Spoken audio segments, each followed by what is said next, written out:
சுந்தரி serial முடிய போகுது அப்படின்னும் அதுக்கு பதிலாக ஆடுகளம் அப்படிங்கிற சீரியலை டெலிகாஸ்ட் பண்ண சேனல் தரப்பில் முடிவெடுத்திருக்கதாக தகவல் ஒன்று வெளியாக உள்ளது. இதை பற்றி முழுமையாக இப்போ இந்த வீடியோவில் பார்க்கலாம். பிரபல தொலைக்காட்சியில் அப்கமிங்கில் சில மாற்றங்கள் கொண்டு வந்தாங்க. அதாவது ஜூன் 8ஆம் தேதியோட எதிர்ந்து சீரியலை முடித்தாங்க. அதுக்கு பதிலாக மருமகள் அப்படிங்கிற ஒரு சீரியலை டெலிகாஸ்ட் பண்ண ஆரம்பித்தாங்க. அதாவது எதிர்பார்த்த அளவு டிஆர்பி நல்ல இடத்துல இருக்கா மருமகள் சீரியல். எதிர்த்து சீரியலுக்கு ரசிகர்கள் எந்த அளவுக்கு ஆதரவு கொடுத்தாங்களோ அதே மாதிரி தற்சமயம் மருமகள் சீரியலுக்கும் கொடுத்துருக்காங்க. அதாவது மருமகள் சீரியலில் ஆதிரிய பிரபு கேரக்டர் ரசிகர்களுக்கு ரொம்பவே பிடிச்சிருக்கு. இதனால் இந்த சீரியல் ஆரம்பித்து ஒரு மாதத்தில் டிஆர்பியில் 2-3 இடத்துல தான் இருந்துக்கிட்டு இருக்கு.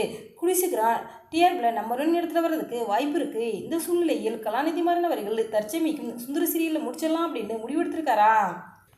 சுந்தரி சீரியல் ஒரு பெரும் கதைக்குளத்தோடு தான் ஆரம்பித்தாங்க. அதாவது கிராமத்தில் பிறந்த ஒரு பொண்ணு எப்படி கலெக்டர் ஆகிறாங்க அப்படிங்கிறதா அந்த சீரியலின் கதைக்களம். கூடவே சுந்தரி சீரியலில் அனு கார்த்திக் கதாபாத்திரம் இருந்துச்சு. இதனால் சுந்தரி சீரியல் சீசன் 1 சூப்பர் ஹிட் ஆனது. சுந்தரி சீரியல் சீசன் 1க்கு கிடைச்ச ஆதரவை வச்சு சுந்தரி சீரியல் சீசன் 2 ஆரம்பித்தாங்க. சீசன் 2ல் பார்த்திங்கன்னா தமிழ் பாப்பா கார்த்திக் தான் இருந்தாங்க. சுந்தரி, கார்த்திக், தமிழ் பாப்பா இவங்களை வச்சு தான் இந்த சீரியலின் கதைகளும் இருக்குது. சுந்தரி கலெக்டர் ஆகிட்டாங்க. கார்த்திக்கும் தமிழ் பாப்பாவும் சேரணும். அதாவது சுந்தரி சீரியல் சீசன் 1க்கு கிடைச்ச வெற்றியை வச்சு தான் சுந்தரி சீரியல் சீசன் 2 ஆரம்பித்தாங்க. ஆனால் அந்த சீரியல் கிடைச்ச வெற்றி அளவுக்கு இந்த சீரியல் மக்கள் விரும்பி பார்க்கல. அது மட்டும் இல்லாமல் இந்த சீரியலில் சுந்தரி கலெக்டர் ஆகிட்டாங்க. தமிழ் பாப்பாவும் கார்த்திக்கும் தான் சேரணும். இதுக்கப்புறம் இந்த சீரியலில் பெருசாக எதுவும் கதை இல்லை. இதுக்கு மேலே கதையை கொண்டு வந்தால் மக்களுக்கு போர் அடிக்க ஆரம்பிச்சிடும் அப்படின்ட்டு பிளான் பண்ணி கலாநிதி மாறன் அவர்கள் இந்த சீரியலை முடிச்சுட்டு இதுக்கு பதிலாக ஆடுகளம் அப்படிங்கிற ஒரு புதிய சீரியலை டெலிகாஸ்ட் பண்ண முடிவெடுத்திருக்கதாக தகவல் ஒன்று வெளியாகி இருக்குது. இந்த ஆடுகளம் சீரியலானது சரிகமபா நிறுவனம் தான் தயாரிக்கிறாங்களா. இந்த சீரியலில் யார் லீட் ரோலில் நடிக்கிறா அப்படின்னு பார்த்தீங்கன்னா, அதாவது அன்பேவா சீரியலில் லீட் ரோலில் நடித்த டெல்னா டேவிஸ் அவங்க தான் இப்போ ஆடுகளம் சீரியலில் லீட் ரோலில் நடிக்க போகிறாங்களாம். இவங்களுக்கு ஜோடியாக மௌனரகம் சீரியல் நடித்த நடிகர் தான் நடிக்க போகிறாராம்.